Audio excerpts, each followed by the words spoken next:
Welcome. स्वागत है आप सभी का। आज अपने लोग पढ़ने वाले हैं हिंदी व्याकरण, जिसमें अपने लोग अभी पढ़ेंगे विराम चिन्ह के बारे में। देखिए तो क्या होता है, विराम चिन्ह को समझने से पहले अपने लोग थोड़ा सा फील लेंगे दैट मीन्स थोड़ा सा अदर एग्जाम्पल से समझेंगे कि क्या होता है। उसके बाद फर्दर यहाँ पे आएंगे। ट्रेन चलती ही रहती है जिंदगी भर कि वो कभी न कभी रुकती है। हाँ सर, रुकती है, ठीक है। तो कहने का मतलब है ट्रेन है जिस प्रकार इन्हें क्या चलती रहेगी, वो कभी ना कभी रुकेगी, ठीक है। चलिए सर, सही बात है। हम हुए, आप हुए, कहीं पर जाते हैं, ठीक है, तो इधर चलते गए रुकते हैं। हाँ सर, ये भी बात है, ठीक है। तो यानी कि लाइफ में रेस्ट लेना जरूरी है, ठीक है। रेस्ट लेना जरूरी है, कहीं ना कहीं रुकना जरूरी है। अगर नहीं रुकेंगे, ठीक है, तो भद्दा सा जिंदगी हो जाएगा। बात समझ ना। ट्रेन है, अभी चलते रहा है तो अर्थ का अनर्थ हो जाएगा। अपने लोग भी हैं, कहीं पर चलते रहेंगे तो थक जाएंगे, बोरिंग सा फील होगा। तो इस टाइप का, चलिए ये तो समझ गए। ओके, तो यही है विराम चिन्ह। यह हमें रुकना सिखाती है कि कोई भी सेंटेंस बनाएंगे, कोई भी चीज को बनाएंगे तो कहीं ना कहीं रुकेंगे ना जी, कहीं ना कहीं तो पाबंदी लगाएंगे ना, कहीं ना कहीं तो रेस्ट करेंगे ना, आराम करेंगे ना। तो सेंटेंस बनाने वक्त भी आराम की जरूरत होती है, तो वो हमें बताता है विराम चिन्ह, ठीक है। अब यानी कि सेकेंड क्वेश्चन आता है यहाँ पे। सेकेंड क्वेश्चन क्या होता है कि मान लीजिए ट्रेन है, तो ये तो समझ गए कि ट्रेन जिंदगी भर चलती नहीं रहेगी, रेस्ट की जरूरी है। लेकिन वो रेस्ट कहाँ करेगी? इन्हें स्टेशन वहां है, ठीक है। अब यहाँ पे चलिए, फिर रुक गई, तो कहीं फिर नहीं रुक जाती है, स्टेशन पर रुकती है, या कोई इमरजेंसी केस होता है तभी रुकती है। तो वही अपने लोग हैं। आपको मान लीजिए कहीं पर जाना है, ठीक है। अब 4 कदम चले नहीं, मैं तो थक गया, चलो पानी पियो, ये खाओ, फलाना, ये क्या हुआ? समझे ना कि मतलब कहीं पर चलते रहेंगे तो कोई पार्टिकुलर जगह पे नहीं रुकेंगे जी। तो उसका एक रूल होगा ना, एक उसका रेगुलेशन होगा ना, तब ना आप रुकेंगे। क्या मतलब थोड़ी दूर चले नहीं, मतलब 1 मिनट हुआ नहीं, क्या मतलब थक गए? क्यों? क्योंकि सर तुमने तो कहा था कि रेस्ट जरूरी है। तो नहीं, कहाँ करेंगे रेस्ट, ये जरूरी है, ठीक है। इसको आप एक एग्जांपल से समझो। मान लो विराम चिन्ह है, मान लीजिए कोमा है, ठीक है। अब कोमा है, कोमा यानी कि एक तरीका से विराम चिन्ह। विराम मतलब रेस्ट, ठीक है, आराम। अच्छा, तो 2 मान लीजिए रोड है, क्या है? 2 रोड है, वहां पे नोटिस बोर्ड है। आपको बोला कि नोटिस बोर्ड पे कुछ लिखना है, ठीक है। तो आपने क्या किया, आप लिख दिए, ठीक है। 2 रोड है, ए मान लो, बी मान लो। मान लीजिए एक रोड ए है और एक रोड क्या है, बी है, ठीक है। कुछ भी मान लो, ठीक है, कोई भी कुछ भी मान सकते हो। तो 2 रोड है। अच्छा, एक रोड के नोटिस बोर्ड पर नहीं होता है, जगह जगह पे नोटिस बोर्ड, वहां पे आप लिख दिए, ठीक है। यहाँ पे ये रुको मत, आगे बढ़ो, ये लिख दिए, रुको मत, आगे बढ़ो। अच्छा, दूसरा बोर्ड पे आपने लिख दिया, ठीक है, मतलब दूसरा बोर्ड पे आपने लिख दिया, रुको मत,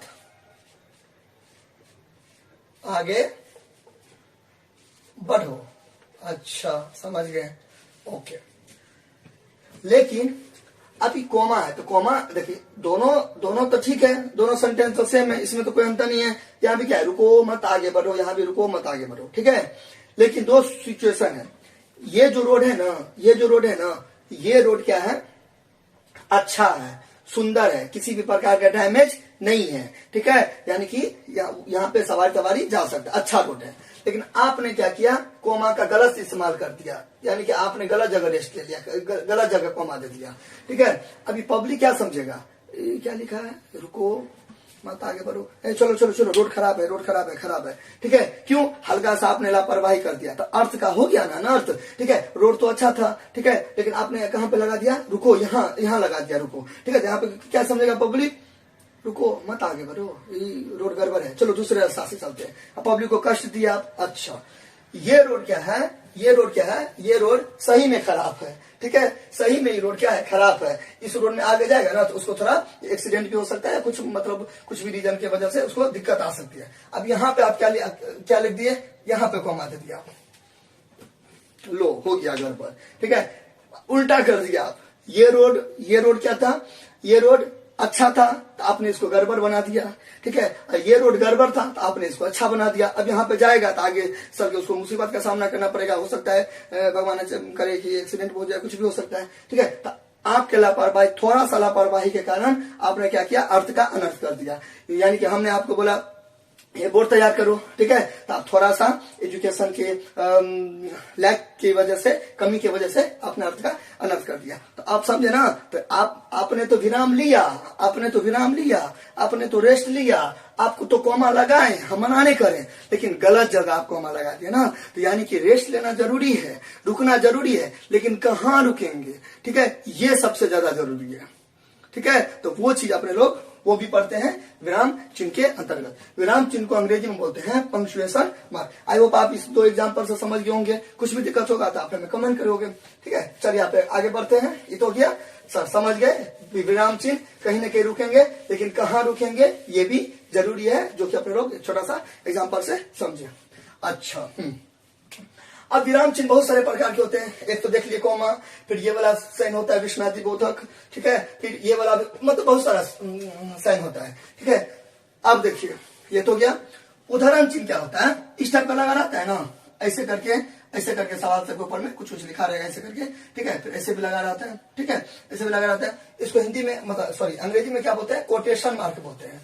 कोट हिंदी तो यही हुआ ना, कोटेशन मार्क बोलते हैं। हिंदी में क्या बोलते हैं, ओ सॉरी, मतलब हिंदी में क्या बोलते हैं उदाहरण चिन्ह, अंग्रेजी में क्या बोलते हैं कोटेशन मार्क बोलते हैं। अच्छा, ठीक है। अब इस टाइप का होता है, ये देखिए 2 प्रकार के होते हैं, इकारा और दोहरा। इकारा यहाँ पे आप जगह के अभाव की वजह से मैंने लिख दिया, इकारा आप यहाँ पे उतार दो, इकारा उदाहरण चिन्ह, यहाँ पे दोहरा उदाहरण चिन्ह। अंग्रेजी मीडियम में इसको क्या बोलते हैं कोटेशन मार्क। इसका क्या हो जाएगा, सिंगल लग जाएगा, इकारा है ना, एक है ना, तो इकारा हो जाएगा उदाहरण चिन्ह, यानी कि सिंगल कोटेशन मार्क, इसका डबल कोटेशन मार्क, ठीक है। तो चलिए इकारा क्या होता है। इकारा हम देखिए एगो है, इसलिए इसका नाम है एक, यानी कि एक, ऐसे इकारा में इकारा का यूज कब करेंगे, देखिए कोई फेमस कोट लिखेंगे ना, कोई फेमस बात को लिखेंगे ना, तब लगाएंगे, या किसी के उपनाम में लगाएंगे। उपनाम यानी कि निक नेम समझते हैं ना, निक नेम सर नेम समझते हैं ना, जैसे महात्मा गांधी, ठीक है, तो वह ना, तो गांधी जो है ना, इसमें फिर सचिन तेंदुलकर हो गया, असर भगत सिंह, मतलब दूसरे के नाम से नहीं जाना जाता है। दूसरे के नाम से मतलब क्या, जैसे कि मेरा नाम हुआ सागर झा, ठीक है, सागर झा, ठीक है। आप लोग, हम लोग क्या कहलाते हैं तरीका से, झा जी, अच्छा ना। तो ये मेरा क्या हो गया, क्या हो गया इस तरीका से, ये मेरा क्या हो गया एक तरीका से उपनाम हो गया। तो यहाँ पे मैं क्या लगाऊंगा, यहाँ पे क्या लगाऊंगा, ये लगाऊंगा, तो इस टाइप का, ठीक है। सचिन तेंदुलकर, तो तेंदुलकर में क्या लग जाएगा, ऐसे करके, ठीक है, लगे तेंदुलकर साहब ऐसे करके नाम से पुकारेंगे ना। तो कहने का मतलब है उपनाम क्या होता है, सरनाम, एक तरीका से निक नाम बोलते हैं उसको, ठीक है। हर आदमी को 2 नाम होता है, उसको गौण नाम भी बोल सकते हैं, छुपा हुआ नाम, जिससे वह स्पष्ट हो जाता है उसी का नाम लिया जा रहा है। बात समझे ना, ऐसे जिसको सब टाइटल टाइप का बोलते हैं, सरनेम, निक नेम, इस तरीका से टाइटल। अच्छा हो गया ही।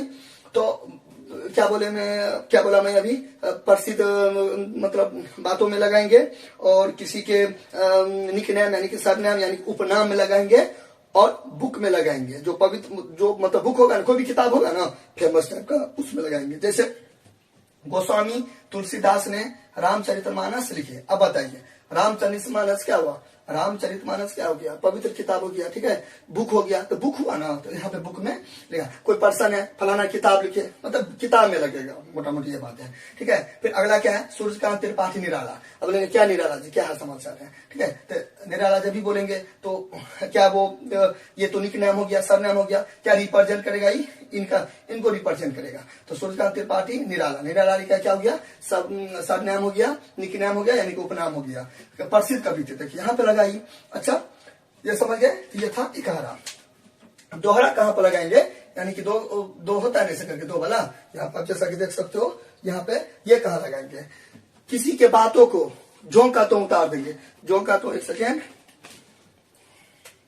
ऐसी चीज, किसी के बातों को हम क्या करेंगे, झोंका तो उतार देंगे, ज्यों का तो, ज्यों का त्यों उतार देंगे, यानी कि as it is, as it is उतार देंगे, नहीं कहते वही का वही बात को क्या करेंगे, दोहरा देंगे, उतार देंगे, यानी कि जो का तो। तब हम क्या लगाएंगे, दोहरा लगाएंगे। जैसे देखिए सुभाष चंद्र बोस ने कहा था, ठीक है, सुभाष चंद्र बोस कहा था तुम मुझे खून दो मैं तुम्हें आजादी दूंगा, है ना। तो अब बताइए ये आप बोले थे ये स्टेटमेंट, नहीं ना, हम बोले थे। कौन बोले थे, सुभाष चंद्र बोस ने कहा था। तो इनके बातों को अपने लोग क्या किए, इन्हीं के बातों को लिख दिए। तो जब हम किसी के बातों को वही का वही कॉपी करके उतार देते हैं, नकल करके उतार देते हैं, ठीक है, तब हम क्या लगाते हैं, दोहरा वाला लगाते हैं। जैसे महात्मा गांधी ने कहा था अंग्रेजों भारत छोड़ो, ठीक है, तब क्या लगाएंगे, दोहरा लगाएंगे। बात समझे ना। फिर एक कवि है बाल गंगाधर तिलक कवि है, ठीक है, कौन है, बाल गंगाधर तिलक। उन्होंने क्या बोला, स्वराज मेरा जन्मसिद्ध अधिकार है, स्वराज मेरा जन्मसिद्ध अधिकार है। देखिए आप लोग का एगो जीके भी हो गया, ये तो बहुत सारे पर्सन को आता है। सुभाष चंद्र बोस ने क्या कहा था, तुम मुझे खून दो मैं तुम्हें आजाद दूंगा। ये किसका स्टेटमेंट है, इनका स्टेटमेंट क्या है, ये है।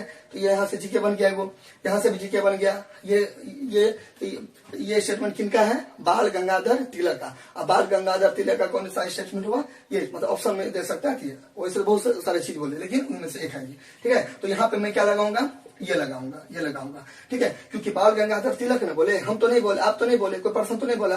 तो जिन्होंने बोला उन्हीं के बातों को मैं क्या किया, रिपीट कर दिया। जब हम किसी के बातों को नकल करते हैं, चोरी करते हैं, कॉपी करके रिपीट करते हैं, तब हम क्या लगाते हैं, दोहरा लगाते हैं, ठीक है। आई होप आप लोग समझे होंगे। कुछ भी दिक्कत होगा तो आप हमें कमेंट कीजिएगा। और चैनल पे नए आए हैं तो लाइक कीजिएगा, सब्सक्राइब कीजिए और शेयर कर दीजिएगा, क्योंकि आपका एक सब्सक्राइब मेरे लिए बहुत ज्यादा मोटिवेशन का काम करता है। तो प्लीज प्लीज प्लीज सब्सक्राइब कर दीजिएगा, शेयर कर दीजिएगा और अपने फ्रेंड सर्कल में सबको मोटिवेट प्रेरित कीजिएगा कि चैनल को से जुड़ने का। और साथ ही साथ आप किस टॉपिक पर मतलब चाहते हैं वीडियो, वो भी आप हमें कमेंट कर सकते हैं। थैंक यू, लव यू, बहुत जल्द मिलते हैं, धन्यवाद।